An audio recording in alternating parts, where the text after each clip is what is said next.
And Psalm 132. The Lord has sworn in truth unto David. He will not turn from it.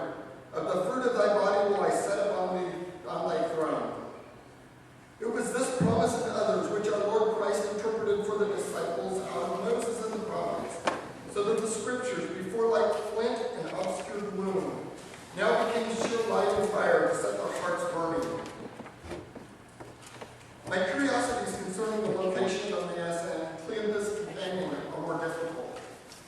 Luke only tells us the distance from Jerusalem to Emmaus. He doesn't provide us with an exact location or the direction in which it can be found, and scholars tend to be in agreement that it is not known with any certainty. The same is true with the companion of Cleopas. The disciple is not named, and the identity is not provided. As I contemplate these two unresolved items, I begin to ask myself if it really matters where Emmaus is. Surely the people at the time of the writing knew where Emmaus was, and the important message for the people at the time of this passage was that Jesus had risen. Is it not the same message for us today?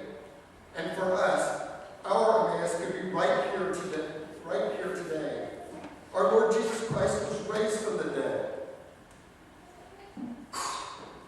Not only for the disciples and for the people at the time, but was raised from the dead for all of us.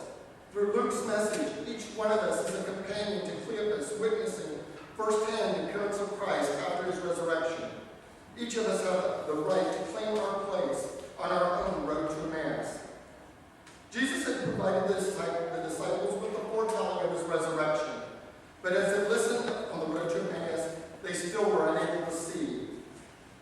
They could not see that it was Jesus. Only after the breaking of the bread were they enlightened to see that it was he.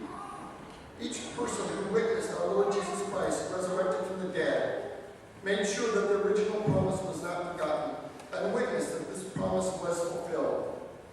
These